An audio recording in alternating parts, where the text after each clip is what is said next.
Right, fabulous. So I'm just introducing tonight, but um, we're going to be exploring our fantastic Southwest seabirds tonight with a very special guest speaker.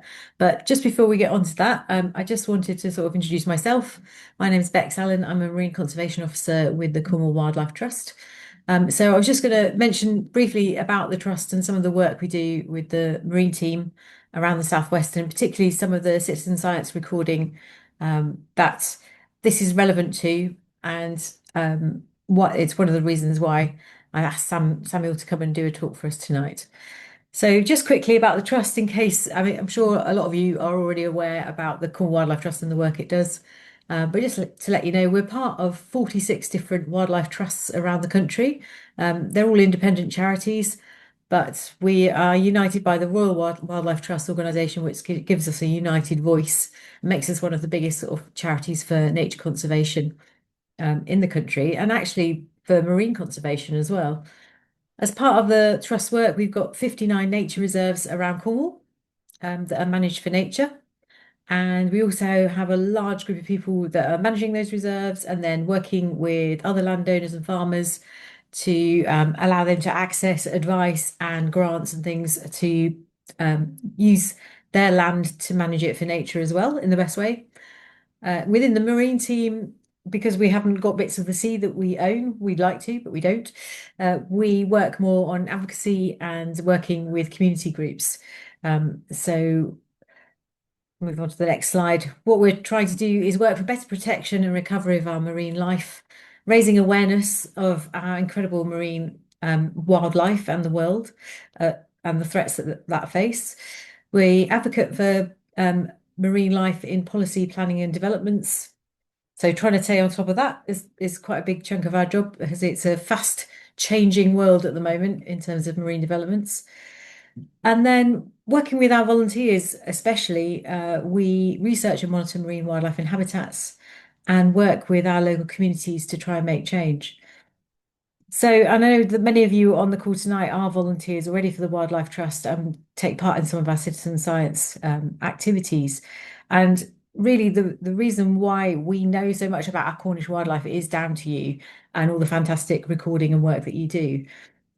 We have four main citizen science projects. So we have Shore Search, which is recording intertidal marine life, Sea Search for getting under the waves if you fancy snorkeling or diving. Then we have the Marine Strandings Network, which records dead wildlife that washes up around the coasts and helps us monitor what animals we've got and what threats, again, they're facing. And we have Seaquest Southwest. So it's really as part of Seaquest Southwest that I've asked Samuel to do a talk for us tonight. This is a great citizen science project. It trains up people to go and do surveys from our coasts, looking out for marine life, such as dolphins, porpoises, whales, and seals, and even occasionally other animals. We had a turtle spotted on one survey, which was quite fantastic. But one of the things that I think we really under-record are seabirds, and it's not part of our recording for Seaquest Southwest, but I do feel like they're underappreciated and we don't make enough of them. And it would be great to get more people interested in our seabirds. Um, I was a lecturer for 20 years and I've taught a module about marine vertebrates. And the more I learned about seabirds, the more I guess I became a fan. They are incredible animals. So hence the reason that we're doing this talk tonight. Hopefully, that I'm probably preaching to a lot of the converted, but it was a fantastic opportunity when we found out that Samuel was willing to do a talk. He's a senior policy officer for the RSPB, but he's also a keen seabird fan and appreciates these wonderful animals for what they are. And he is the expert. So we'll be hearing some fantastic stuff. And I think really I can just hand over to him without further ado, if that's all right, Samuel. Yeah, sounds good. I wish my job title could just be a huge seabird fan and I could get paid just to do that. Yeah, because subtitles, I could have that as well. Marine Conservation Officer, huge Exactly. seabird fan. Yeah. Right, I'll take over sharing screen. Hopefully you can all see that. And then we'll get Good. started. Yeah, so thank you, Bex, and thank you everyone for joining us this evening and giving up a bit of your time to come and check out some seabirds and see what's going on. I do absolutely love seabirds. I think they are fabulous. So hopefully I can kind of instill a little bit of that inspiration in you guys tonight. I'm super keen to hear from you as well. So we're trying to make sure that we've got questions and all things like that. But the plan is I'll try and run through, what are seabirds and why is the UK so cool for seabirds? And then we'll try and cover all bases tonight. So if we can do a little bit of ID stuff. So I'm going to pick out some of the key seabirds that you can see off Cornwall and trying to think about ways that you can identify them, because a lot of time with birds, it just looks like a flash and it goes past you and you've no idea what it was. There's little tips and tricks that you can kind of piece together for a lot of this stuff. So hopefully we can kind of learn a little bit like that as we go along. And then also go into a little bit more on how our seabirds are doing, what conservation threats they're facing at the moment, what population trends we're under, and then linking into then some of my day job and kind of what we can do about that and how we can turn the tides for a lot of those seabirds. So kicking off first with a little bit about me and why I'm here to do this. So as Beck said, I am a senior marine policy officer working at the RSPB. Policy officer is a real kind of weird job title because it's kind of like a creative way to make solutions for nature. So I suppose a lot of what I do is trying to get what happens on the ground and that amazing conservation action that the Cornwall Wildlife Trust do and all kind of national trusts and RSPB on the ground on the reserves that we can visit and see and interact with. How do we make that positive action happen at a much bigger national wide scale? And i.e. just get the government to kind of enact in that space. So that's my job. Some of the time I get to go on these nice little islands. So this was Lundy Island a couple of years ago. 99% of the time I'm sat at this desk, saving birds one email at a time. But all of that kind of space kind of brings us together about how we can make this journey through seabirds, what we can do about it, and then kind of what action we can take. And it starts from people taking an interest in them and people learning about them. So that's why it's so fab to kind of come here tonight and to be able to talk about this and learn from you guys as well. So UK seabirds, be good to start off with what is a seabird. So there's 25 breeding species is what we define them as, that many, but they're typically those species that normally inhabit and find a food out at sea in their natural environment. So these guys, a majority of their life is spent out at sea. And in fact, some what we call true seabirds, and there's just certain species which spend almost 90% of their life actually at sea. Many of them will only breed from around April through to about September time. For the rest of the year, they are 100% at sea. They're sitting on the water, they're feeding out there, they are never returning back to land in that period. And then when they are on land, they're basically only on land to raise a chick and they're just trying to get out to sea as much as they can. They absolutely love it out on the water. So that's typically how we define seabirds. But there are other things as well. So they are generally long-lived. So some of our typical gull species can live 15, 20 years, all the way up to, and this is going global now, but there's an albatross out in Hawaii called Wisdom.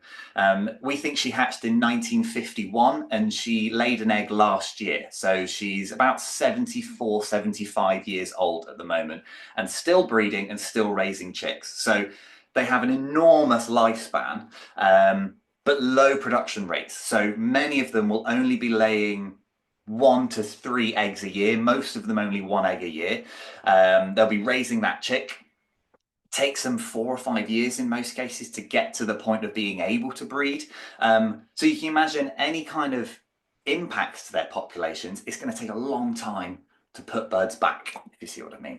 They're typically very remote. So a lot of these birds live on offshore islands, real kind of gnarly cliffs, things like that, which are hard to get to. But this time of year, they can definitely be seen from our coastlines in the breeding season. They'll be moving in and out and around.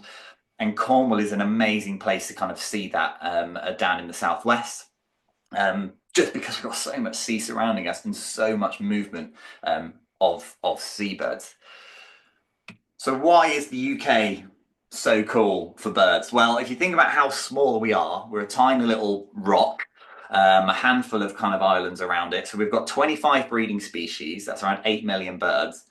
But there's some stats and figures there on just kind of the global population. So 6% of the entire world's puffins are found in the UK, and that goes all the way up to 60% of the entire world's population of gannets are found here.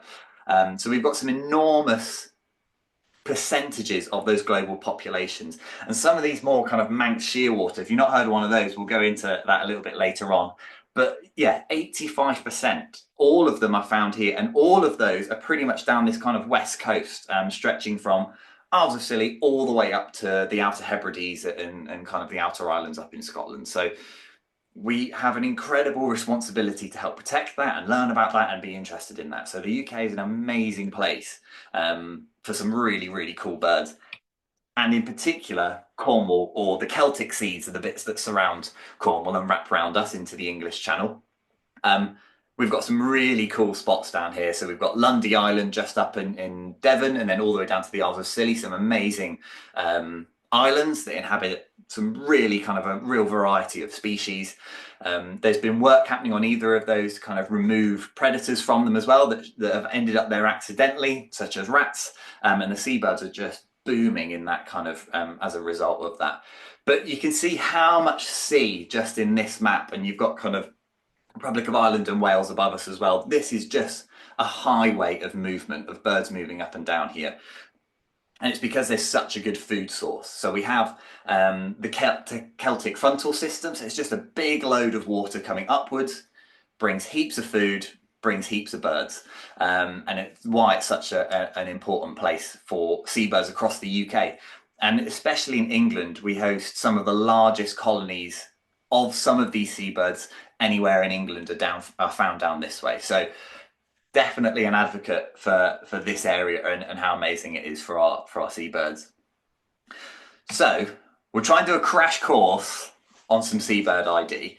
As I was saying, it can be tricky and it can be overwhelming sometimes, because if you go to some of our seabird colonies, I mean, some of them are thousands of birds strong. It's really hard to work out what on earth is going on.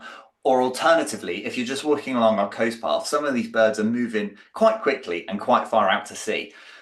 But there are ways within this to try and piece together how can you kind of eliminate what you don't think it is, and then kind of narrow down on, okay, what could it be? I think it could be this, and you can head home and double check that in a book or something like that. So what I'm trying to do here is give us those tools to be able to go out and go, right, I'm looking for this, this, and this. How can we piece that together?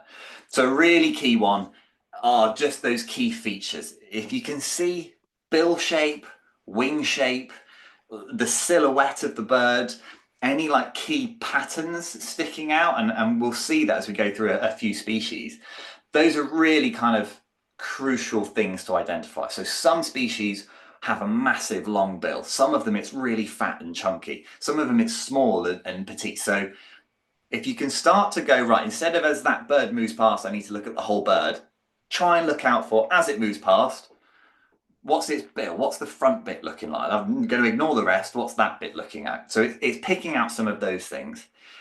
And then coupling that with behavior. So you don't need to think about being a scientist. You don't need to have studied. You don't need to kind of think any of that when we think about behavior. It is simple as, what is the bird doing?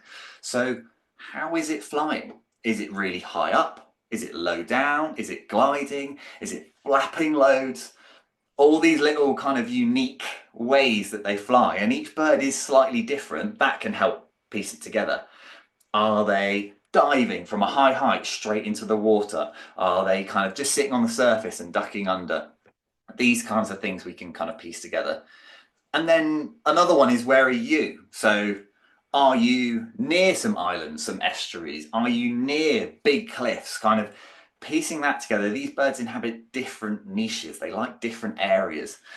So if we can start to piece some of that together, and then you can kind of combine those, that gives us some really cool tools to be able to go, right, I don't think this, this, and this. I reckon it's this. Jot it down somewhere on your phone, make a little note somewhere, and you can go home and kind of double check that. And that's how I found the best way to kind of build that knowledge. And then you're not going out each time starting from scratch, because now all of a sudden you can start to recognize, well, I know the shape of a guillemot now. So if I see that, my brain goes, well, I know it's not these things, and I can pick that one out. So it is really a toolbox of how you can kind of piece together all of these clues. So we'll run through a few kind of key species and some fab ones that you can see here in Cornwall. Some of them are a little bit harder to see, sadly, but we'll go through some of the key ones and try and pick out some of those key defining features. And this is where it's a shame that it's online and we can't all chat about this as we go along. So have any questions, anything like that, do jot them down as we go along. So have to start here. Everyone would kick me out if I didn't start with a puffin. Everyone's favourite seabird. Everyone knows a puffin. My favourite question to ask is this: why do you know it's a puffin? So suddenly getting to think about, well, what is it about that bird that makes me go, well, that's definitely a puffin? If you've seen one before, if you know of this, and if not, this is what they look like. So immediately, the bill is straight away that key feature. There are pretty much no other birds in the UK with a bill like that. It's massive compared to the size of the head. So that's another thing when we're thinking about size of things, you don't need to know how big it is in real time, but what can you compare it to? So compared to the rest of the bird's body or the bird's head, does that bill look big or small next to it? I mean, this thing is pretty much the same size as its head. Bright colours.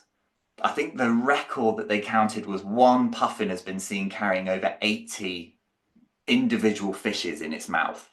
So they can pack in a heap in that huge bill, and that's what it's for. It's bringing back a load of food all in one. But the other one here is on the right hand side, these bright orange feet. So there's only a handful of colonies in Cornwall. So there's a few down on the Isles of Scilly, and there's one little rock off the north coast near Padstow where there's a handful of birds. But if you see them coming in, they have these enormous little bright orange rudders that just stick out, and it is so obvious that that's what they are. It's a really key feature to go, what's that like black and white moving blob? And then bam, these big rudders pop out, and it's a really kind of key telltale sign that it is a puffin. So there's some of those things that you can start to piece together. They're not very good at flying. They're very good at swimming, but it's that quick movement. So they've got like a whirring of their flight. Their wings just move absolutely crazy to shift them along. They're typically burrow nesting birds. So they like to dig in holes in the ground. Things that rabbits dig, they'll dig them themselves. So they like offshore islands, and they like to be in where it's kind of stuff that they can dig in. So they won't really be found often right on cliff faces. I say this tentatively because birds like to do other things, and we know that, and they'll be found all over the place. But generally speaking, those are their favourite places to inhabit. And then the last thing with a puffin is they're tiny. So I was so shocked when I saw my first one. They're about the size of a pigeon. They're not big at all. But that certainly gives you an idea of if there's something flying past that's actually quite big, well, then it's probably not going to be one of these guys, sadly.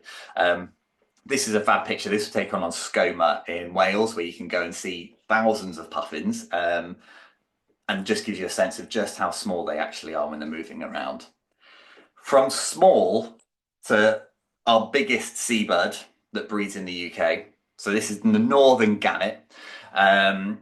So they are about a 2-meter wingspan. So if you're at home, you're able to kind of step that out or kind of measure that. It gives you a sense of just how big we're talking about here. And that bill is enormous on the front of them as well. So straight away, comparing that to a puffin, massive wings, 2 meters. The bill is a totally different shape. So if that's moving past you quite quickly, it's going to be big and it's very needle-like. And the reason it's that shape is because of how they hunt. So this is a really key thing now of going, okay, can see the shape, can see the size, what's the bird doing? Gannets typically will fly relatively high, not all the way up, but relatively high, and they will plunge into the water. So they tuck their wings, and if you've watched it, and if you sit on the coast on a nice blustery day, they can kind of all come in a little bit closer to the coastline as well. and they will plunge into that water at about 70 miles an hour. And that's how they hunt, and that's how they catch their prey. They've got some really cool adaptations to do that. Their wings tuck right back. They have a little shield that comes over their eye. They've got airbags in their body to protect their internal organs when they hit that water at that speed. They're an incredible bird.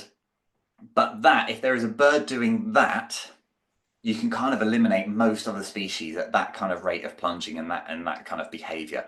And that gives us some really key tips on what could be a northern gannet. Lastly, as well, I suppose, is looking at that wing shape. Look how long and narrow it is. It's a big, long, needle-like wing. It's not deep, and things like we see with birds of prey, for example, that we might see moving around out at sea. It's a completely different kind of wing shape, which help to piece some of those together. So moving on, I'm rattling through these because there's a few fun species, and I did say to Bex I'd only talk about 4, but I couldn't cut them out, so we're here to talk about a few more. I wanted to compare these two with razorbills and common guillemot. So a razorbill is the one on the left with that much wider beak, that much wider bill, and then common guillemots are the one on the other side where there's 3 of them and much more needle-like. So what we're trying to do here is piece together some of those clues that we've already kind of been learning with the puffin and with the gannet, and how we can pick those together. Because on first glance, and even on first glance when they're flying and you can see them all together, these guys look like the same bird. They don't help because they love nesting on cliffs in huge colonies of thousands of birds, and they're in mixed colonies, so they all hang out together. You'll have guillemots and razorbills all breeding in the same spaces, and they're all mixed up together. So they can be really, really tricky. But again, coming back to, well, actually their bills are very different shapes, very different sizes. So you can help to pick that out a little bit. And that's a really good tip. And then in terms of when they're flying, this isn't the best picture to show this, I appreciate. But again, they look really similar. So now what we're trying to piece together is what little bits of pattern are different. And if you've got a kind of a bird ID book nearby or anything like that, feel free to have a look in there. So a razorbill, which are the 2 on the right, the 2 kind of closer together, they actually have their white on their bellies actually goes a little bit further round. So you can almost see more white from above.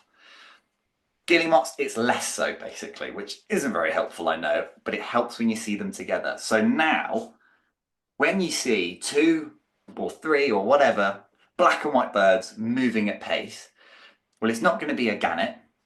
Could be a puffin, but bills are not the right shape, and I can't see any bright orange feet. So it's probably going to be a razorbill or a guillemot moving at that sort of pace.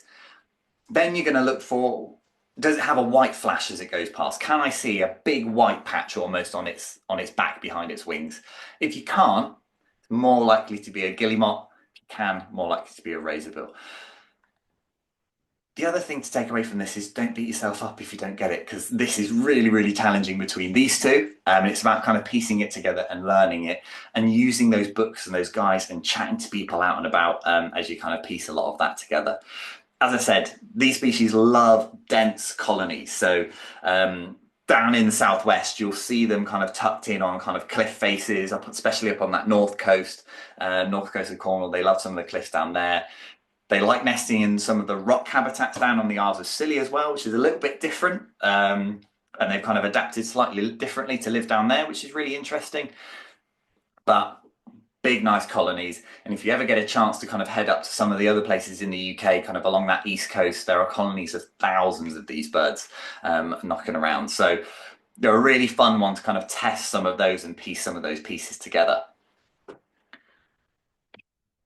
Now, I almost cut the kittiwake, but I did want to talk about them because they do look like a gull, and they are part of the gull species, but they are in an absolute league of their own when it comes to this. So these are technically called a black-legged kittiwake.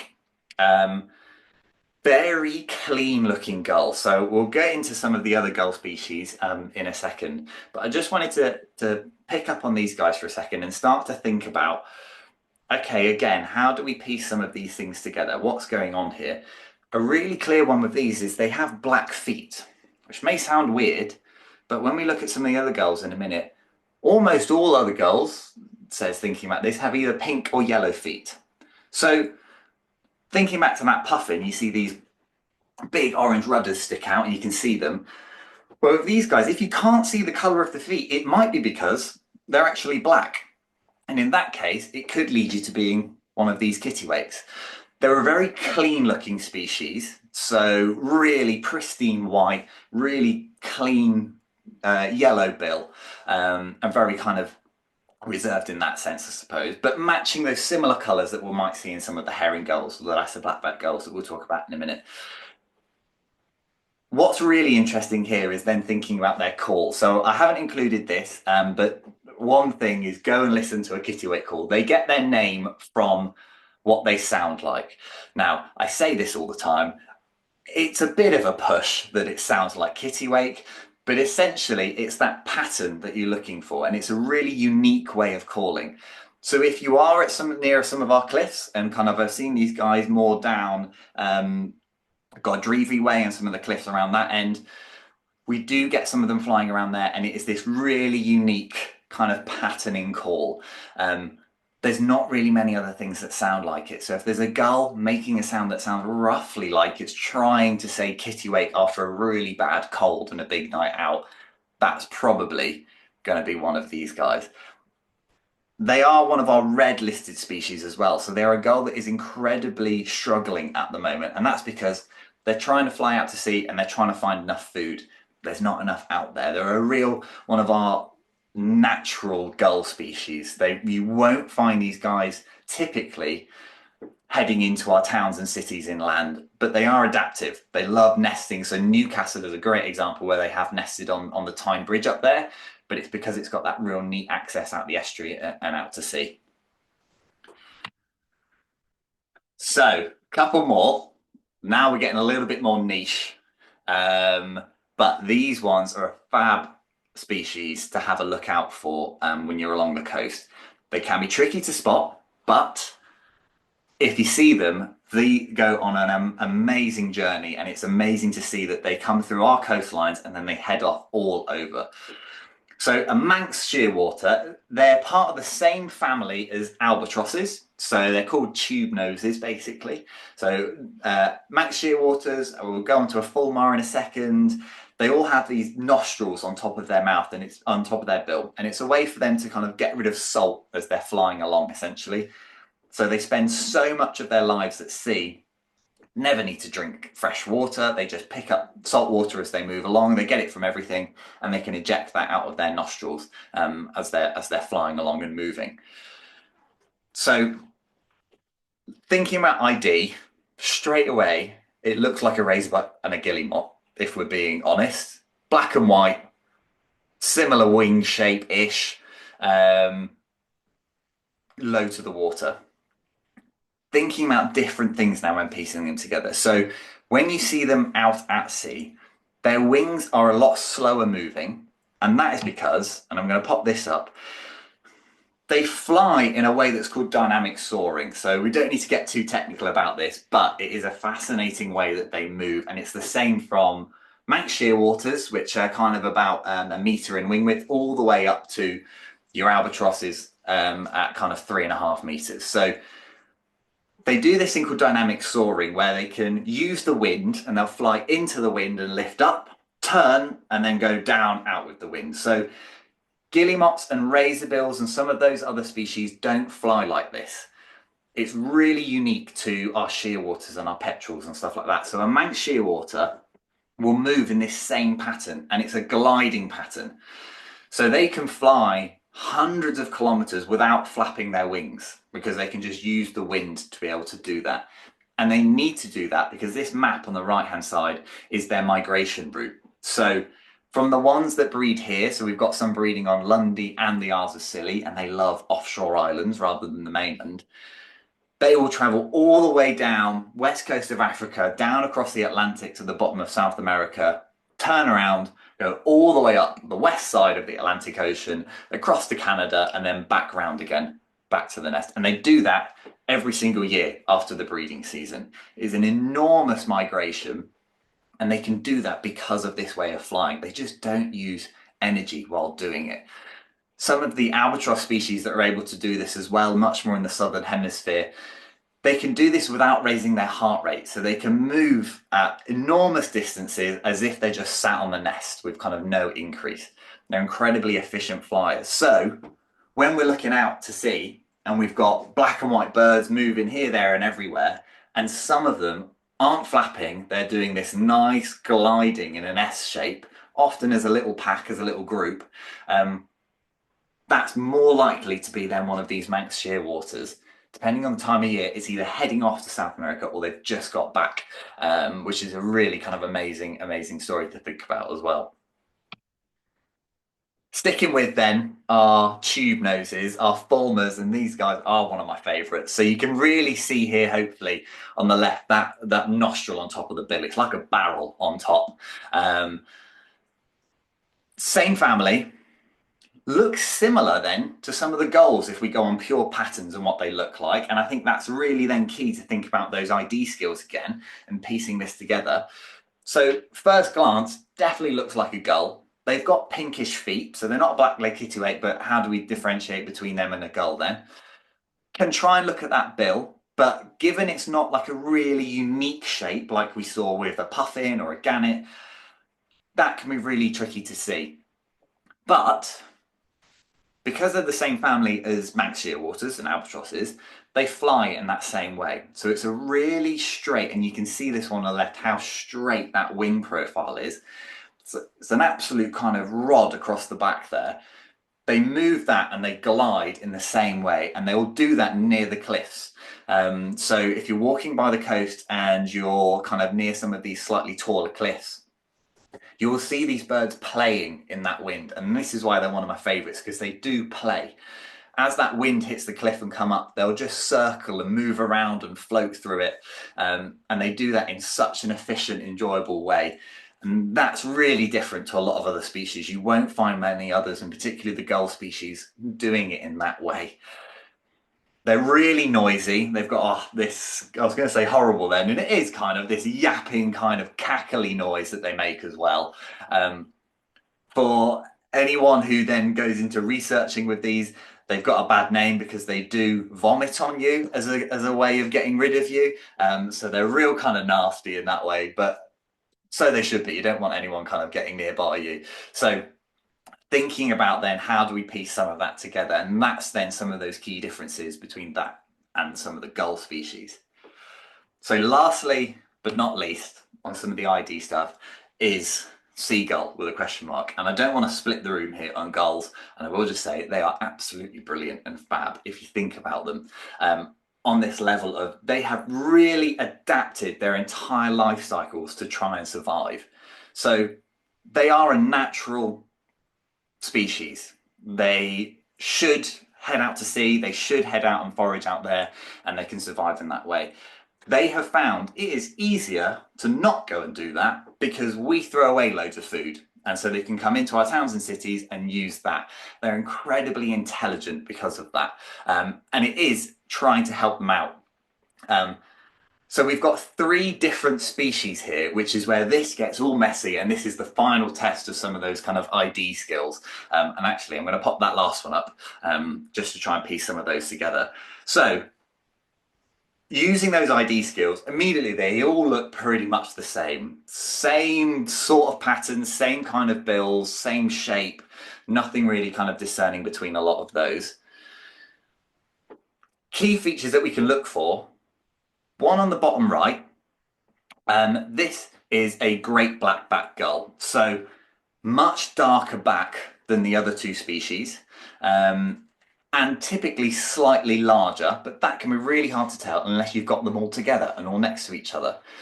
The one above it with the little orange circle around it is a lesser black-backed gull, so part of that same kind of grouping, but a slightly lighter colour on the back. And then over on the left by itself with the scruffy hairdo, that is a herring gull. So all 3 can look really, really similar.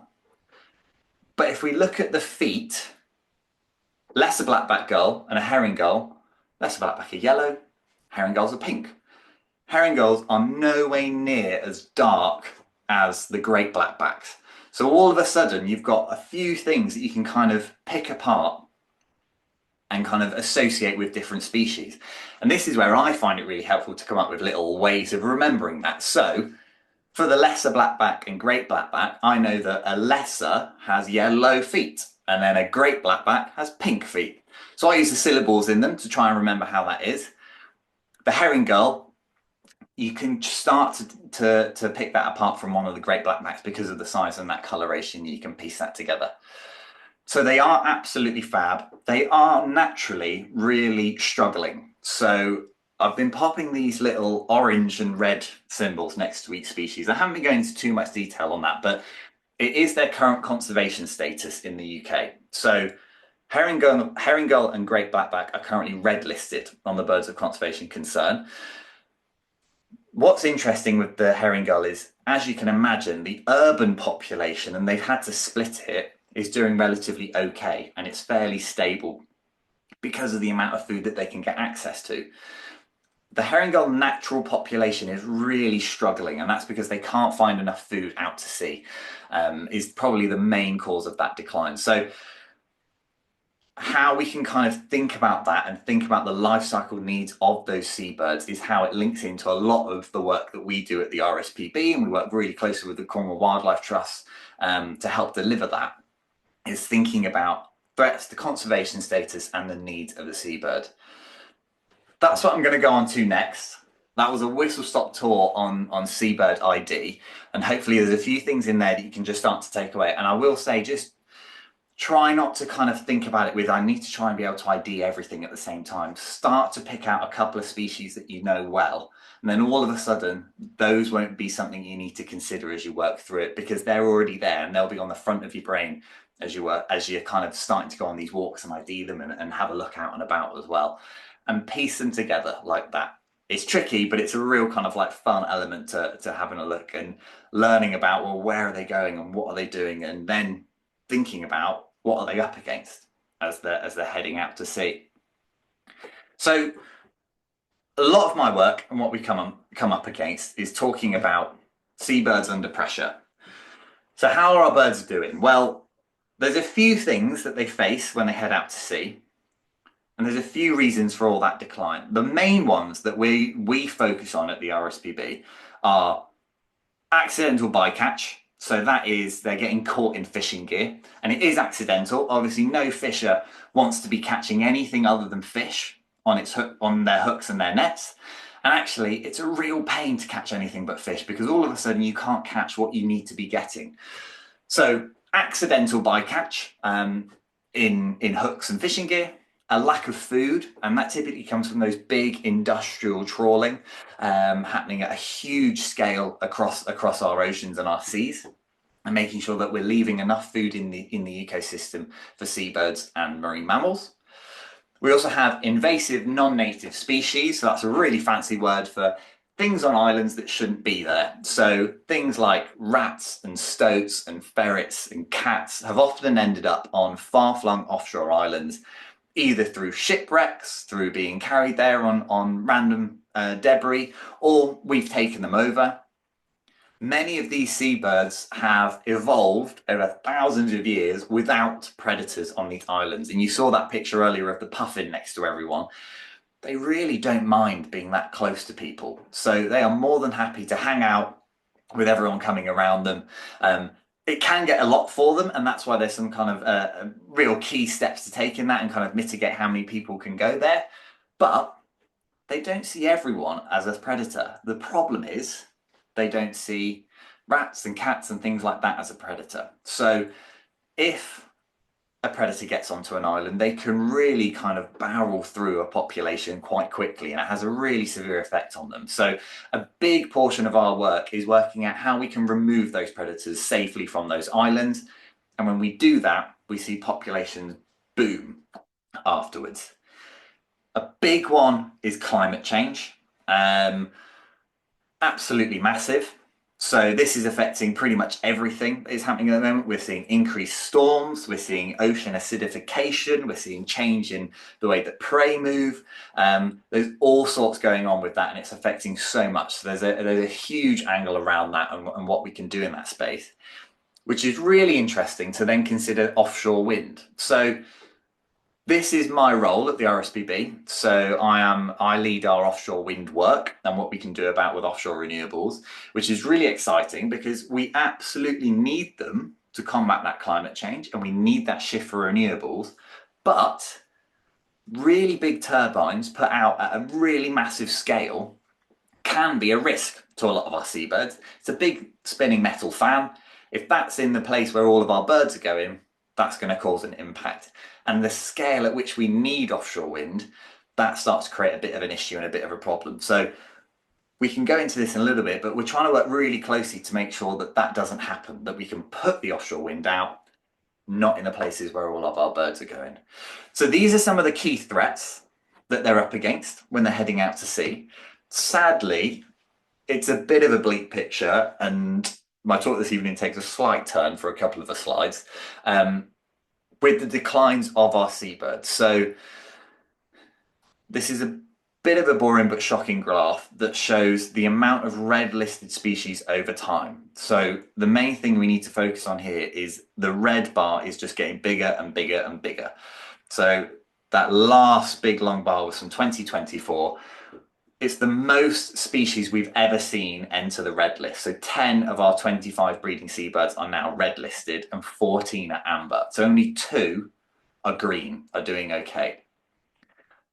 That's a 62% decline across all species across the UK in the last 20 years. So sadly, they are heading in very much the wrong direction that we need to see them. So we're all about species recovery and driving this, what we call a curve, back up so we get more birds by 2030, by 2040, by 2050. At the moment, it's very much going in the wrong direction. So a lot of what we focus on, a lot of our work is on about, well, how do we turn that around and what do we do about that? We're up against some massive challenges. So HPAI, the fancy word for bird flu, is a prime example of that. There's not a lot you can do for birds in the immediate with bird flu. We all kind of went through COVID in that period. Birds can't do what we did. They can't socially distance. We can't vaccinate them. We can't kind of do it in that way. So these are some of the threats that they are facing. And the problem is they are vulnerable because they're not resilient. They don't have that real strong population underneath them. I've used a picture of a gannet here because of the difference in the eyes. So what's really interesting with a gannet, and coming back to some of those ID skills, is that right-hand eye is a typical gannet eye. So they are really light. Most seabirds and most birds have a really dark eye. The whole thing is dark. Gannets don't. So they've got this really nice, almost light blue kind of white colour, and it's really piercing. But what we've seen with bird flu is those birds that are able to survive, they lose that colour pigmentation and it goes black. And we're still trying to work out at the moment what this means and what this looks like. They seem to be surviving, but it could be something to do with them over time kind of losing vision in that sight. And we're doing a lot of research at the moment to work that out and understand those pressures. But we did see almost 80% of some colonies really lose out from bird flu.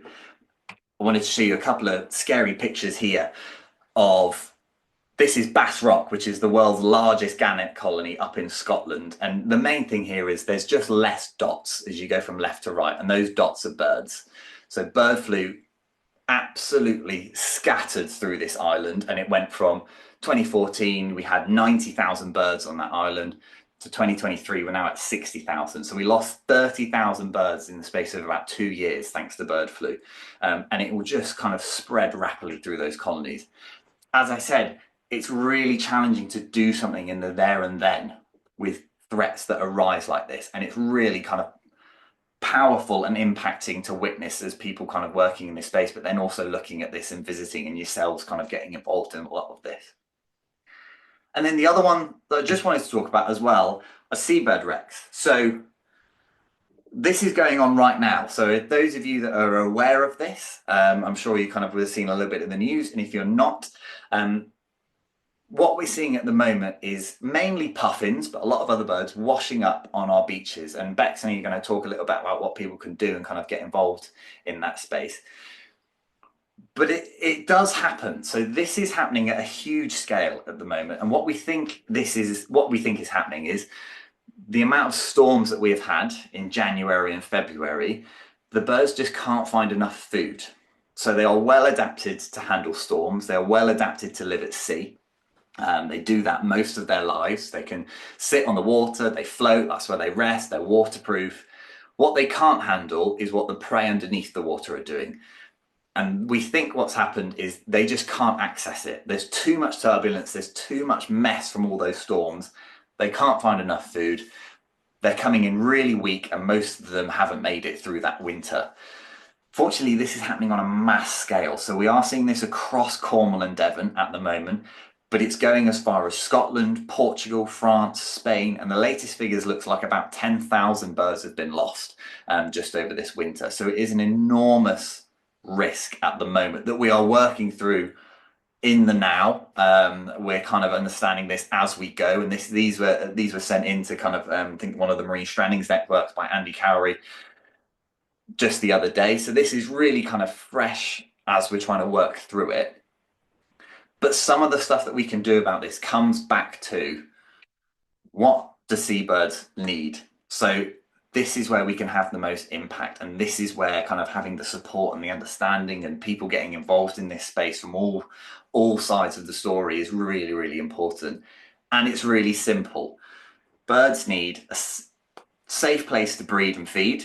They need loads of food, and they don't need to die when they head out to sea. Reduced adult mortality. They don't need to get caught in fishing nets, and they don't need to be hit by wind farms. So if we can nail that, if we can do stuff on land to give the chicks, and we can get more bums on nests, and we can get loads of birds leaving those nests, fab.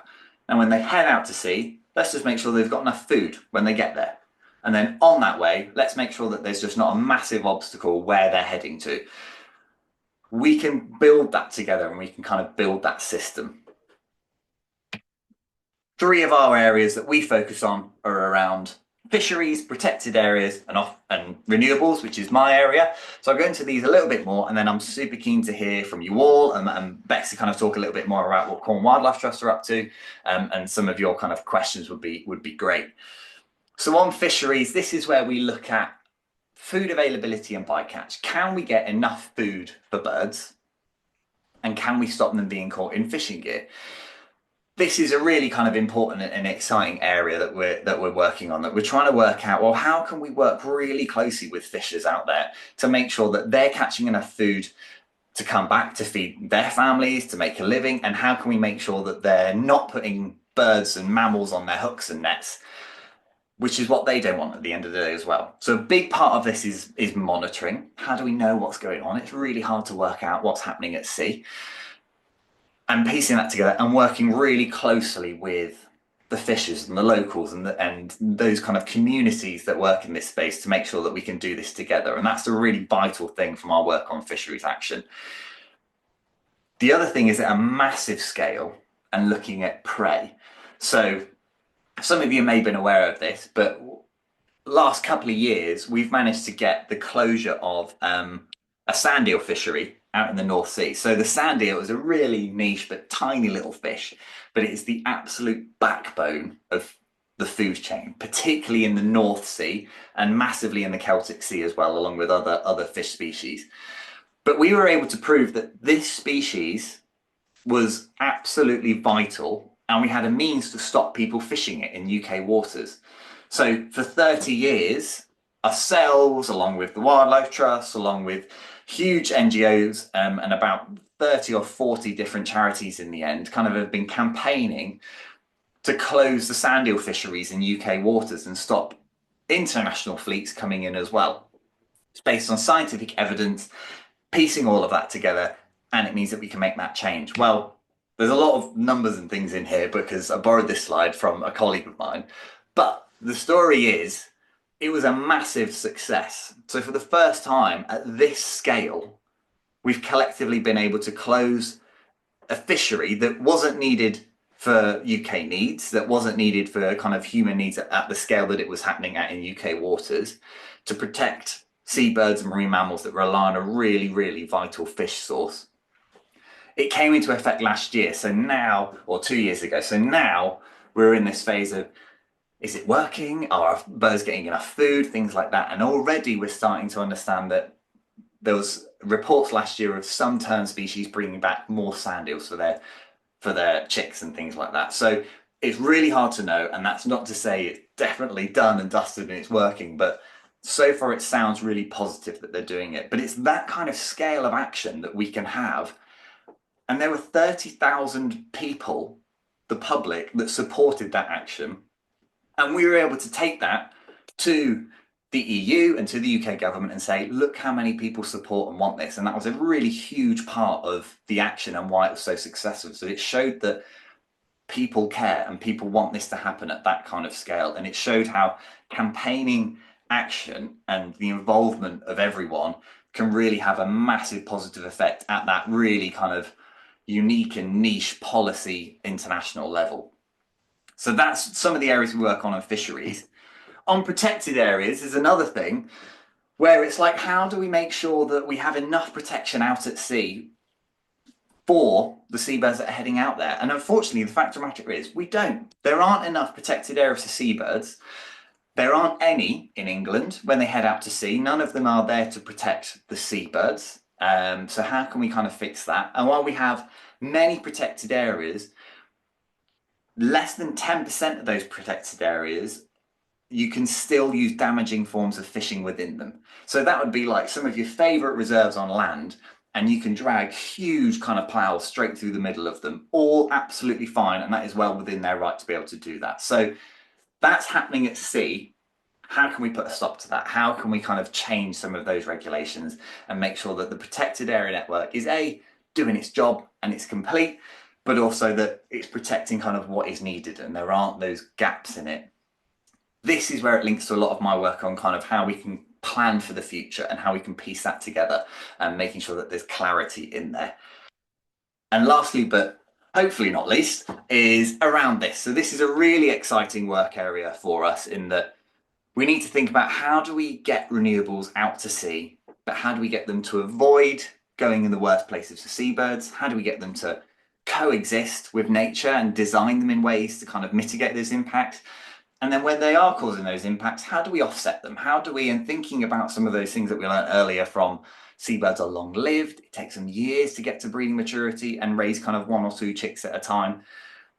How can we then offset that and how can we grow those populations quickly to kind of match the pace at which offshore wind is being rolled out? So this is a horrible, scary map, but it gives that kind of indication of how much offshore wind is coming. So all of these colourful blocks are wind farms at that huge scale. So really exciting time to get renewables out there and get renewables in the sea. But let's try and piece that together in a way that helps avoid where our critical species are. And that's all we're talking about really, is where's the critical bit that our birds need as well. And then we can get it to coexist and we can do this together. And we're getting some really exciting ground in that space.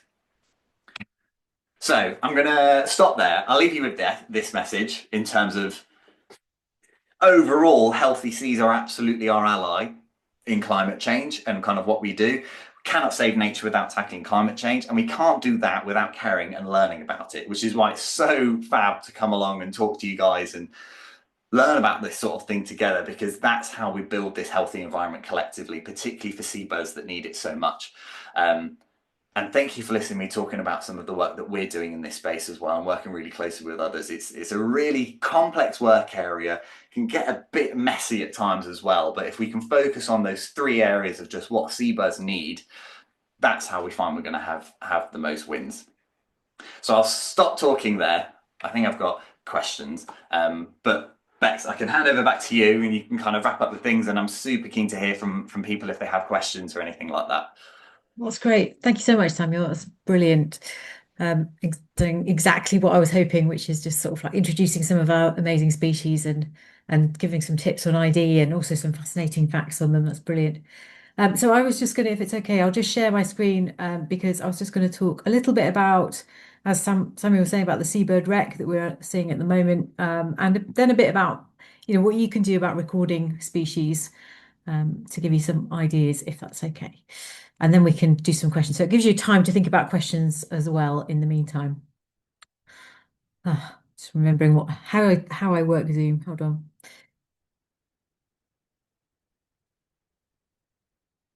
There we go. Mm, Hopefully that looks okay. Got back to me puffins. Okay, so we first became aware that there was starting to be an issue with seabirds at the beginning of this month, actually, sort of about the 8th of February, because we started getting some reports of puffins coming into the marine strandings network. And actually, in most cases, we do get a few dead puffins reported to us every year. So, for example, last year we had two. The year before that, we had 14. And we suddenly realized we'd had 14 in 2 days, which was unusual. And they just kept coming in around the coast. So this map is just showing where we've had a lot of those birds reported. It sort of started more on the south coast, worked around Mounts Bay, and then in St Ives Bay, where we've had sort of the bigger blobs are representing where we've had kind of mass strandings of birds coming in. And our strandings hotline is a telephone number that's manned by our volunteer coordinators. They have been working their socks off. One of them said they felt like they were working in a call centre because the response by the public to reporting this has been amazing. But it's got to the point now where actually we're saying please don't phone into the Marine Strandings hotline because we can't cope with the number of calls, which is a really sad place to be for seabirds at the moment. So our advice now is to report these directly to DEFRA. So if you go on to Google, you can Google report dead wild birds and it will take you to the reporting page. And it's fairly simple. You can just fill in your name, contact telephone, and what you found and where it is. Um, so it's a fairly easy reporting system, but that makes it better for them because they can then arrange to collect some of these birds to check them. They check for avian flu just in case, and then they are taking some away for post-mortem just to sort of check on what actually has happened to them. As Samuel was saying, we're suspecting this is the result of all this bad weather we've been having. But we still need to be safe, so we still need to be checking that it's not bird flu, and we also need to be checking, maybe there's other things going on. And at the moment, we don't know. We haven't had any results back to confirm any of those. We do know that some of the birds that were picked up alive, and there have been a few, have tested negative for avian influenza. So that's one good point. And I know there's a gentleman down in Mounts Bay, I think, who's got four currently in his bath that he's bringing on. He's a puffin expert, so he's been sort of tenderly looking after those. But sadly, the majority have come in dead. We've had a handful of other species, so 20 guillemots, a couple of razorbills, and like Manx shearwater. There's certainly a few more of all different species than we usually get, but that might be a consequence of people being more alert to what's going on. A bit more positively, I was just going to talk about how you might be able to record birds and seabirds if you fancy doing that. So if you've got a smartphone, there are some great apps out there for recording seabirds and other wildlife. I put and more. So, for example, the Environmental Record Centre for Cornwall and the Isles of Scilly has got a recording app called Orcs. If you Google Orcs Cornwall, you can find that. You can record any species you like on that. You can go to town recording everything in your vicinity. We would love for you to do that. So you can record birds on that one as well. However, if you're doing a more consistent like birding type work, um, there is the fantastic Bird Track, which is an app that's produced in partnership, I believe, Samuel, was it with the RSPB and BTO kind of work together on this. And this is brilliant. And like I said, if you're into your birds, you can kind of log what you can see. You can also look at maps and see where those species have been seen and where they're moving to, and keep lists of your own bird lists and things going on as well. One that I love the most, and I'm using quite a lot because my audio memory is rubbish, is Merlin, which is produced by Cornell University in America. But if you haven't found this one yet, it's great because it can listen to birds and tell you what's in your surroundings from their song. I've always been rubbish at recognizing bird songs. I just can't remember them from year to year. So this is really helping me learn those. If you want to get out of seabirds and into other birds, it's quite handy. And then finally, we would love you if when you do find dead birds, to report them to the Marine Strandings Network. As I said, at the moment, just because of the sheer numbers, we're suggesting that you actually bypass us and go to DEFRA instead.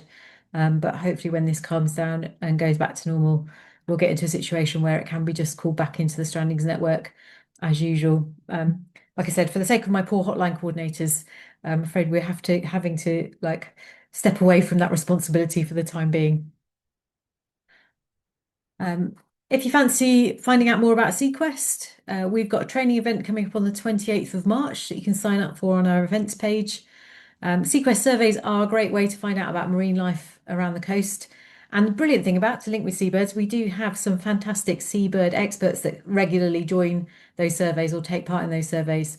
And I've seen a few of them on the call tonight. So it is also a fabulous way to learn about them because you've got people there that know what they're looking at, which is always great. We have monthly public watches that we run as the Cornwall Wildlife Trust that travel around the county, usually the third Sunday of every month. And all of our, well, a lot of our local community groups run their own Sequest Sundays on the first Sunday of the month at different places. So, for example, in Newquay, we run them at Towan Head on the first Sunday of the month. At Falmouth, they do it at Pendennis Point. And other groups will be running them in their locality as well. And if you want to know any more about that, you can email us at sequest@cornwallwildlifetrust.org.uk. We can let you know where the nearest watches are. We've got a couple more talks coming up. If you've enjoyed this one, hope you'll join us for some more. We've got fabulous Chloe and some of our brilliant volunteers talking about seagrass restoration and also some of the community work mapping in Cornwall on Thursday, the 5th of March. And then we've got a guest speaker from the NBA, Kat Wilders, talking about kelp and some how to identify again some of the species of kelp and her research in kelp restoration on the 18th of March. And you can find out more about those on the Wildlife Trust events page. And then finally, thank you very much. So hopefully you've had some time to think about some questions for all of us. I've put a little QR code if any of you want to find out more about some of the work we do on the marine side at the Wildlife Trust. That'll take you to our main page with links to some of the projects that we do. But I will give that a second and then stop sharing. Katie, I don't know if we've got any questions or if anybody wants to unmute and ask a question. This is a good time. Yeah, there's a few questions in the chat. First one, oh, I've posted too many links, you see. Now I've got to scroll up. The first one's from Zoe to Samuel. I noticed in your illustration that recreational disturbance wasn't included. How much do recreational activities affect seabirds? Yeah, really, really important question, actually, this one. So the reason that that isn't included in the illustration is because that is lifted from our work at that kind of national and then even global scale. So globally, there's been recent studies done on what impacts seabirds at that big national scale and what affects on a population level. So rather than just kind of individual colonies, where is that impact happening where we see whole populations falling down? Because we have to really think about where do we have our bang for buck? Where do we dedicate our time to? And actually, how can we drive recovery? So that is why we focus on the main threats being seabird bycatch, invasive species, and climate change as some of the big ones, and then linking in prey availability and kind of renewables, particularly in the UK. But Zoe, you're absolutely right in recreational disturbance because that is a significant threat and can be a real problem for seabirds, particularly in places like we are here in Cornwall, that we also have kind of on that east coast as well, where we get a lot of recreational activities, we get a lot of use of our sea space, and things like seabirds can be really susceptible to that. They can get scared and they can get spooked. They can leave. If you're a guillemot or a razorbill up on those big long cliffs and you suddenly take off, their eggs aren't in nests, they're just resting on the rock. So there's a real risk that they can kind of lose them there. And things kind of like if you're not careful with walking your dog on beaches where there's beach nesting birds and things like that, can be a big risk. I know there are projects underway at the moment, particularly in Cornwall, to understand this more and basically work that out. So what is the recreational disturbance and what kind of level of impact is that having? And that's where you'll see that, a lot of our reserves and a lot of wildlife trust reserves and things like that, particularly in coastal areas, particularly on beaches, that's what a lot of the signage is there to do, is to remind us all that actually that can have an impact. And if I'm just sensible with my dog or whoever I'm with or anything like that, and that I don't get too close and I don't kind of let them run loose through a big tern colony, which would be mad. You see the amount of times that happens. Then that can really help in that space. So it's a really important thing to raise. We just don't look at it in detail at that national scale, whereas we definitely do when we're working at that kind of local level, and our reserve staffs definitely kind of pick that up. So I hope that answers that. We've got another question in the chat from Finn. They say, as you mentioned, the puffins have suffered from the wrecks, but how have the cormorant and shags managed? We have certainly seen some washed up and worry that many could have been lost. Is this the case along the coast, or will they have sheltered inland? In terms of our records, we haven't had many cormorants or shags reported to the network over the last week. I think I'm right in thinking, Samuel, is that they don't migrate in the same way as some of the auks and things and the shearwaters do, have they? So they stay more coastal. Yeah, yeah, you're absolutely right. They tend to stay more coastal. So a lot of things like our puffins, they head out into the kind of East Atlantic, and there's real kind of key hotspots where they're out there for, which is probably why they've suffered so much, is because they've tried to head out there, couldn't find food, and are now struggling. Whereas potentially things like the cormorants and the shags have stayed much closer, and so their usual food sources are a little bit easier to find. We're not sure, but yeah, I think you're right. The general picture is not many cormorants and shags have suffered so far, at least. But we're seeing numbers increase across all species at the moment, so we'll keep an eye on that. Another question from Jeremy. Can we get your shore groups more involved with seabird recording? Three Bays Wildlife and partners have set up a Mevagissey Harbour bird watch, which is proving to be fun and successful. I mean, I would say yes. Absolutely. Sounds good to me. What I'm hoping is that more of the Sequest watchers will start recording seabirds a bit more routinely, which is what I'd really love. Maybe using bird track, not necessarily the data going into Sequest. I think we're probably full of we need it to go somewhere where it's going to be more useful. So if that data could maybe go to somewhere like the BTO, that would be great. So I'm hoping, yeah, that's one of the reasons why I've asked Samuel to do this talk, is to try and sort of get that maybe momentum going a bit. Yeah, I've heard great things about those watches in Mevagissey. So thank you for plugging them, Jeremy. A question from Helen. How do studies understand which areas are critical for seabirds when considering wind farm areas? Oh, Helen, that's a big question. So what we're doing at the moment is we have to think about, we need offshore wind. So there has to be an element of, there has to be some crossover, because we absolutely need renewables. So how do we make sure that that happens? Where there is crossover, and those will be in those less critical areas, that's where we can think about stuff like, can we increase the height of the blade so it's actually above where most of the birds are? That's a really key way that we can do that, so that they can kind of coexist together. With you asking kind of how do studies understand the critical areas, what we essentially do is we have tracking data, so we're able to put little tags on a lot of these species and get a rough idea of where they're going. There's been some amazing modeling work happening over the past couple of years, which is using at sea data or at sea surveys. So there's a lot of stuff that's taken from boats, but also planes, that we can kind of take pictures, run that through AI software, and it can pick out what species are where.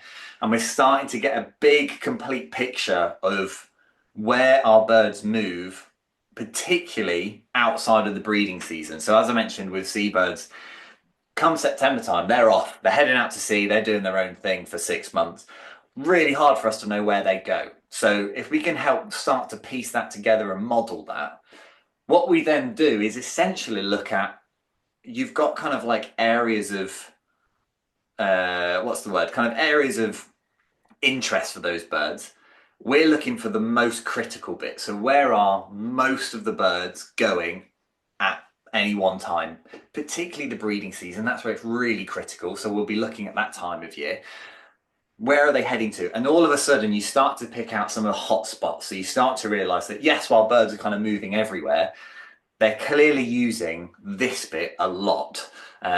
So we then are taking that to people like the Crown Estate, who help manage the sea space, and taking that to the UK government to go, how can we build that into the system of planning for offshore wind, and starting to go, right, when the next load of wind farms go out, how do we kind of piece that together, and how do we make sure that those are part of that decision making process? Because previously they haven't been, and that's where we've ended up some really sticky situations where we've actually had some of the world's largest wind farms being built or consented to be built in the most important places for some of our seabirds, and that's a really bad place to be in. You know, we don't want to be objecting to a renewable energy project, but if it's going to be causing, and coming back to kind of Zoe's question on population level impact stuff, if it's going to be causing that population level impact, then that's not okay. We need to think about a different solution in that space. So yeah, it's about identifying where are they going most of the time,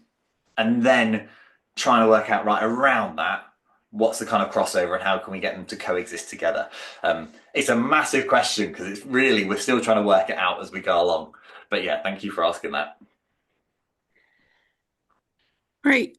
Zoe's got another question. Oh, everyone's going mad in the chat now. Hang on. What are your thoughts on people naming breeding sites on social media? Yeah, interesting one. And Beck's more happy to have kind of your thoughts here as well. And I suppose it depends. And that's kind of a real hot topic of, you know, it gets people interested. It gets people to come look at these amazing birds. And I think at the end of the day, that's what we need. We need as many people as we can caring about what's going on. And typically, as humans, we can't care unless we see it. So if we can go and see some of these amazing breeding sites and these amazing colonies, then absolutely, let's go and do it.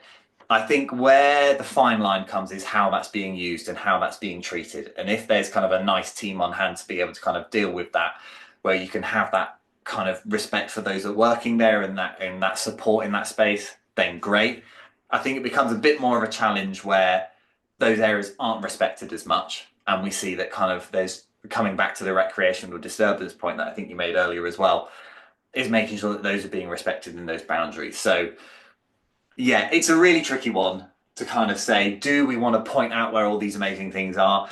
I think yes, because I think we need more people involved, and the more people that are involved, the better.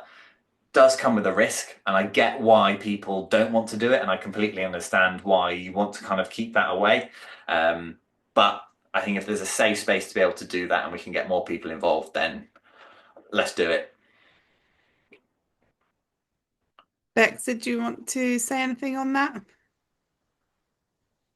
I think it's really, I mean, it's social media, you can't control it for one thing anyway.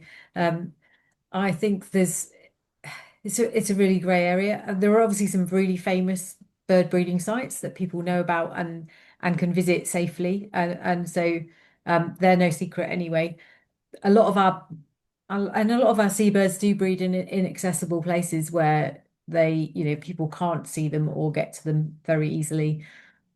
So I don't think it's as much, maybe not so much as an issue as perhaps, where we're trying to, we have seal haul outs or things like that, where they're much more easily disturbed. And we try and we try and discourage people from naming those on social media.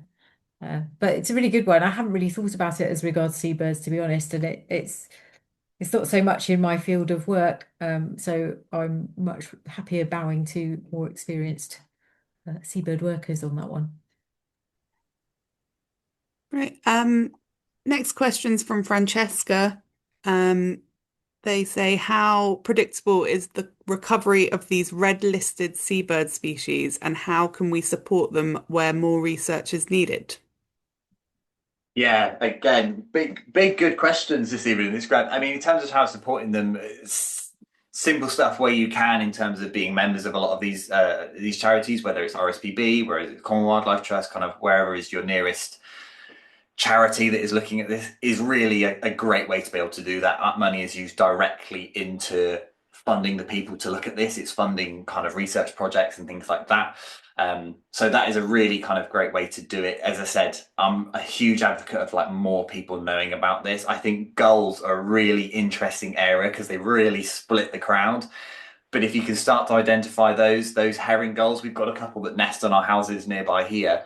They are red listed. If we can get more people to learn about that, it adds a different level of interest and a different level of care that we can kind of take part in and kind of grow a bit of community around that. Taking part in all the stuff that kind of Bex has run through as well, kind of getting involved in local groups, getting involved in your community, building that together is going to be really important. And that helps from the local level show what's happening up at the national level and kind of say, look, people are interested in this, needs to kind of take a much bigger precedent and a much bigger level. In terms of how predictable the recovery of these red listed seabirds are, it's not predictable. It's really unknown. The trajectory is south. It's not looking good at the moment, but we have a pretty good idea of what needs to happen that we are chipping away at bit by bit. And I think the faster that we can grow support with yourselves and things like that, that we can couple that with that action at that large scale, seabirds can be quite resilient and they can, when the pressures are lifted, recover in enormous numbers. Prime example of that, in the year 2000, there were 500 breeding pairs of Manx shearwaters on Lundy Island, and that's because there was a load of brown rats on the island. 2004, those rats were taken off and we did a big eradication. Then a couple of years ago, we went out to survey it. There are now 25,000 Manx shearwaters on Lundy Island. So from 500 all the way up to 25,000 in the space of about 20 years. So that was an exponential growth as well. So I think it's hard to predict it, but I think what we can see is when you release that pressure, the birds know what to do and off they go and they can crack on and kind of start to recover those populations. And as soon as we've gone through one generation, it grows and grows and grows. So it shows the power of what we can do when we lift some of those pressures, I think, which is the exciting bit. Gosh, that's an incredible recovery story, isn't it? I've got a question from Sandra. There is a wind farm that is turned off at dusk because it is on a bat flight path. Would turning off a farm at key migratory times of the year be viable and make a positive difference? Yeah, so Sandra, we can talk about this all day and everyone else can talk about themselves. So yeah, there's some really interesting stuff being looked at. It's a great example of what's being considered. It's an interesting one. So it's the idea behind this is if you know when a species, whether it's going to be a bat or a bird or something like that, if you know roughly that they will head through a wind farm at a certain time, well then if you just slow the blades down and stop it from spinning, then you can help for that period as they move through and then you can turn it on again and you can start generating energy. So it's a really kind of unique idea and something that could have legs. The issue comes with the kind of scale, I think, that we're looking at. So the Netherlands are looking at this, where they know at certain times of year you get big movements of seabirds off away from the coast and up into the North Sea, and other kind of birds moving across their sea space. If you have a country that is going to be heavily reliant on offshore wind farms. So the UK, we want about 50% of all of our energy to come from offshore wind farms. If, even if it's for just the nighttime for 2 weeks in November, when we know a load of birds are going to move, if we shut all of those down overnight, our power systems at the moment are really going to struggle with that. And we'll see kind of a lot of failures in a lot of our networks. So we're just not built for that level of messing with that system. I think there's something in it, and there's stuff like that kind of being looked at that can kind of start to innovate and come up with those unique solutions to it. It's just scaling it. How does it happen? If it happens here, how do we do it on like a country level where the whole country needs that energy? And what can we kind of do to piece that bit together? So yeah, it's a really, really exciting and interesting point. Just another question from Zoe from a little bit earlier about the reporting to DEFRA. Do people need to re-report any dead birds to DEFRA that have already been reported to the Marine Strandings Network? So at the moment, those amazing ladies that are the hotline coordinator team have been doing that. So they've been taking in reports from the public and then transcribing that to the DEFRA website because we wanted to make sure that DEFRA did get the data. But as of today, we're not going to be doing that just because, again, it's just we can't keep up with it. So you don't need to report any that you've already reported to us. But from now on, if you see any new ones, please put them on the DEFRA website. Yes, I mean, I'm all out of chat questions.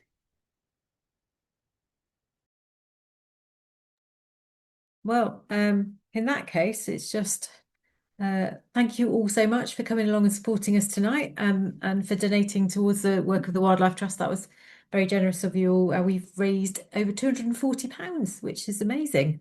So thank you, Samuel, for making that happen, really, as well, with your brilliant talk.